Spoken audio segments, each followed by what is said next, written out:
नमस्कार श्रोते हो, आपण विचारलं होतं की लसीकरणानंतर ताप येणं चांगलं आहे का? याचं अचूक उत्तर आहे हो. हे चांगलं लक्षण आहे. श्रोते हो, अनेक माता लस टोचल्यानंतर बाळाला ताप आला की घाबरून जातात आणि पुढच्या वेळी लस टोचायला जात नाहीत. पण हा ताप काय येतो आणि तो किती महत्वाचा आहे हे आज आपण समजून घेणार आहोत. श्रोते हो, लस म्हणजे काय तर ती बाळाच्या शरीराला आजारांशी लढायला शिकवणारी एक तालीम असते. जेव्हा लस टोचली जाते तेव्हा बाळाची रोगप्रतिकारक शक्ती त्या लशीशी लढायला सुरुवात करते. या प्रतिक्रियेत शरीराचे तापमान थोडं वाढतं, ज्याला आपण ताप म्हणतो. म्हणजेच ताप येणं हे याचं लक्षण आहे. ही लस बाळाच्या शरीरात आपलं काम चोख बजावत आहे.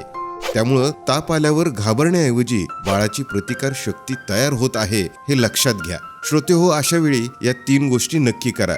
स्तनपान सुरू ठेवा. लसीकरणानंतर बाळाला जास्तीत जास्त स्तनपान द्या, ज्यामुळं त्याला आराम मिळेल आणि शरीरातील पाण्याचे प्रमाण टिकून राहील. गार पाण्याचा वापर. टोचलेल्या जागी सूज आली असेल तर तिथं स्वच्छ सुती कापड थंड पाण्यात भिजवून हलक्या हाताने शेक द्या.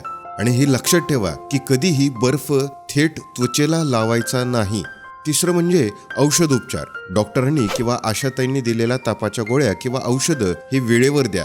महत्वाची सूचना, स्वतःच्या मनाने कोणतीही औषधे देऊ नका आणि कोणतीही मलम टोचल्या जागी लावू नका. तुमच्या गावातील आशाताई लसीकरणानंतर घरी येऊन बाळाच्या तब्येतीची चौकशी करतात. आता प्रत्येक बाळाच्या लसीकरणाच्या तारखांचा आणि त्यानंतर प्रकृतीचा डिजिटल मागोवा आशाताईंच्या माध्यमातून घेतला जातो.